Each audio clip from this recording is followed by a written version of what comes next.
In this video, we'll look at 4 simple principles to help you use your ISAs and SIPPs as efficiently as possible in retirement. For example, should you withdraw from your ISA first or your SIPP first?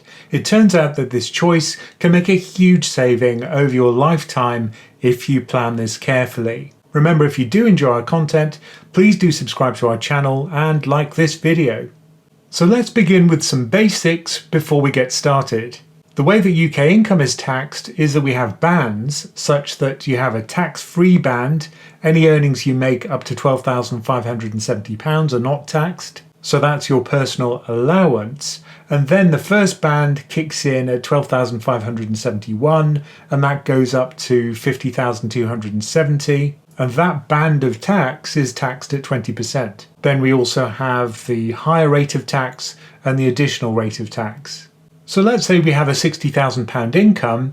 Well, we don't pay any tax on the initial £12,570. Then we pay 20% tax, the basic rate, on about £38,000, which falls into that second band. And then we pay 40% tax on the remaining £9,700. So in what follows, you'll see that we focus very much on those bands and trying to avoid moving our income into a higher rate band.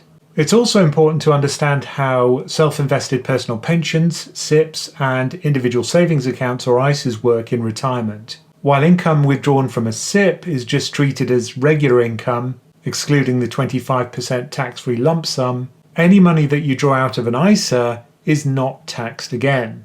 And that's because it's not an income, it's simply withdrawing money from a savings account. And as we'll see, that flexibility with ISAs is very useful. Now, there are 4 general principles that we'll cover today. Now, in the example we're going to look at, it turns out that preserving your ISAs as long as possible is a good idea. What does that mean? Well, of course, you save into an ISA during your working life, then you allow those investments to compound over your working life, and also in retirement, of course, and then finally you spend the money in the ISA. Now, the longer that compounding period is, in other words, the longer you leave the money, the greater the compounding effect. And because you don't have to pay capital gains tax or income tax while the ISA is compounding, that can be a very useful thing.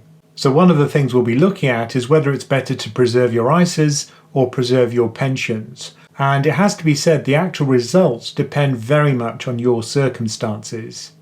A second general principle is that ideally, you don't want your income to poke into these higher tax bands. So what you might want to do in retirement is to smooth out your income so that there's as little money poking into those higher rate tax bands as possible. Sometimes that shift in income, as we'll see, is not completely under your control. Now, under current UK pension rules, you get 25% to spend in retirement as a tax-free lump sum. Now, you can withdraw all of that on day one of retirement as one huge payment. However, sometimes it's better to smooth out that tax-free lump sum and take it in little lump sums. And by leaving the money in your account to compound tax-free for longer, the eventual withdrawal of that tax-free lump sum, the eventual amount, will be larger. So that may be beneficial. Plus, it's really useful to have that spread out tax-free income because it reduces the amount of money which pokes into those higher tax bands.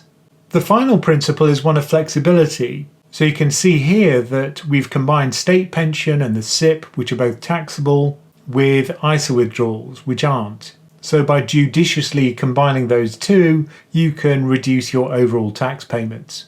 So those are the general principles. Now let's look at 2 specific examples using a financial planning app. Now, I've deliberately chosen a fairly average couple, and what we're going to look at is a basic plan without any kind of tweaking, and then finally we'll look at a tax optimized plan. Of course, these plans are never completely optimal, plus tax legislation may change completely and make all of these little tweaks obsolete. However, what you can see between these 2 plans is an overall saving in tax of almost £90,000, which is a huge saving. We always obsess about returns in our portfolios and fees, but a tax savings like this could make a significant difference to your income and your lifestyle in retirement. Now, I've said I've used a fairly typical couple. Where did the spending figures come from for this? Well, according to the Pension and Lifetime Savings Association, a comfortable retirement for a couple would mean £59,000 a year, and that's total spending for the household. So here are the basic details of the family we'll be looking at. We've got a couple where we have Teddy, who's 55 currently, and his partner. Teddy's 4 years older than his partner, and we're assuming that both of them will die age 95. Of course, Teddy will die 4 years before his partner. And they have one child to whom they're going to leave an inheritance. Their home is worth £750,000. Teddy's currently working. He's earning £80,000 and his partner's not working. And while Teddy's going to get the full state pension, his partner's going to get a little bit less than the maximum. In terms of savings and investments, they've got a joint account with £50,000 in it. They've got ISAs, both worth £100,000. Teddy's partner's got a defined contribution pension worth £250,000. And for our initial plan, we're assuming that they're going to exhaust their ISAs first and preserve their pensions for as long as possible. We're also going to assume that they take the 25% tax-free lump sum on day one of retirement as one huge payment. Now, to illustrate these two plans, I'm going to be using an app called My Finance Future, which is designed from the ground up for normal people such as you and I to use. Other financial planning apps are designed for advisors, and then maybe they've got a slightly different version for retail investors like you and I. But I think the fact that this app is incredibly powerful and it's reasonably priced and it's designed to democratize financial planning. And I'll talk about a special offer we've got with My Finance Future later on in the video. So here's what the app looks like, and the real goal with one of these financial planning apps is you enter your details and then it spits out this sequence of cash flows. Notice the axis at the bottom runs from age 55, that's for Teddy, all the way up to his death date, age 95. And the plan also includes his partner, and she'll die 4 years after him. And then finally, we've got this legacy cash flow from sale of their house. And that also includes any residual savings and investments they've got at the time of his partner's death. So let's just zoom in on those cash flows. So the black line here is the retirement date for Teddy. Notice how all of these numbers increase over time, and that's because they're expressed in cash terms. If we convert to today's buying power, I think it's easier to read. So instead of future pounds, we look at current pounds. We don't have that upward creep over time. Another way of thinking about this is the income that Teddy and his partner are going to get over time is constant in real terms. What we don't want is our buying power of our income to decrease over time, because that would mean a worse quality of life gradually as inflation eats away at our investments. So here's our pre-retirement income, that's in light green. And then after Teddy's retirement, which is the vertical black bar, the income switches completely to savings. These are investment withdrawals. So those are shown in blue. And then the state pension kicks in for Teddy when he's age 67. And his partner's state pension kicks in when Teddy's 72. And that does an increasing amount of the heavy lifting until Teddy's death, age 95, when the couple lose his state pension and we only have his partner's state pension to draw on, such that we then have to draw more heavily on our pension savings. So this is the initial plan that we're going to then tweak to try and get that tax saving. A really important number on this graph is the yellow one, which is the objective expenses. Now, how far the cash flows poke up above that yellow line is the tax that you pay on your planned income. So one of the things we might want to avoid are these sticky up bits, particularly after Teddy's death. Now notice for the first 10 years, there's very little tax to pay. And as we'll see in a moment, the ISAs are actually exhausted after a fairly short period of time with this plan.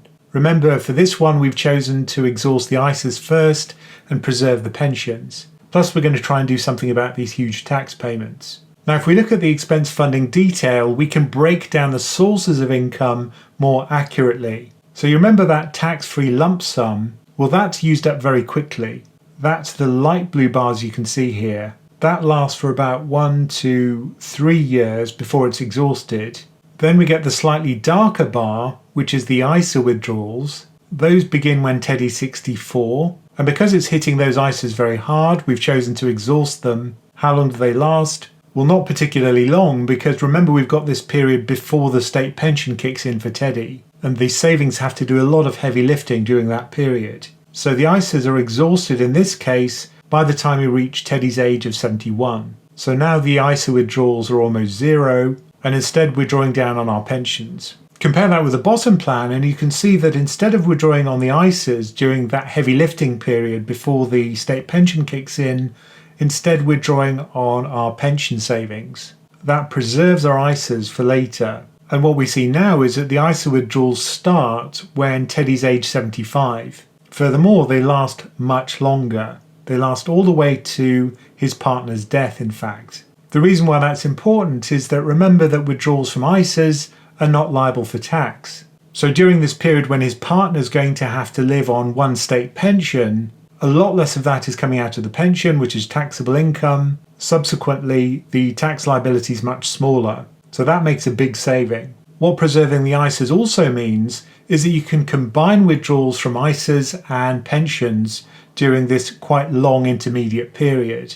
And that overall reduces the tax liability during that period. And that means another tax saving. You don't have to withdraw so much from your SIPP because you can top up your income with ISA withdrawals. So you can take your pension up to the basic tax rate limit and then withdraw from the ISAs. And that's just much more tax efficient. Now, if we look at the overall assets and debts of this couple, notice that their house makes up a large proportion of their net worth. That's the browny reddish colour you can see at the bottom of the graph. Initially, it's worth about $770,000, and by 2069, it's worth $1.2 million. But I think you can see the investments and savings more clearly if you remove the house from the equation. So this is just their ISA and SIPP investments. So notice how in the top plan, the size of the ISA shrinks away to zero very quickly, and then we lose that ISA flexibility. Whereas in the bottom plan, by preserving the ISAs, they can actually grow over time, such that they're considerably larger by the time we get to Teddy age 72. Also, they're in place after Teddy's death, such that his partner can withdraw on those ISAs and make some fairly large tax savings at the end of her life. And during the kind of intermediate years, we've also got the ability to draw on that ISA and top up our income with tax-free savings. Now, I think it's worthwhile creating your own financial plan because what we did there was very specific to that couple. It may be the order of withdrawal, whether it's ISA first or SIPP first, may be different in your case. But I hope the general principles will be useful to you as well. Now, if you did want to learn more about investing and also get access to a huge range of goodies, such as our chat application, so you can ask me a question whenever you like, or ask our community a question anytime you like, and we've got lots of members-only videos, plus you get a discount with My Finance Future. Now, that's a 40% discount, and that's for our premium annual members or premium monthly members who've been a member for 3 or more of the last 12 months. Plus, we've got a suite of trackers and a PensionCraft tools app that allow you to monitor what's going on in markets and also macroeconomics. To learn more about our membership, just go to our website, pensioncraft.com/membership to learn more, and there'll be a link to that in the description below. And, as always, thank you for listening.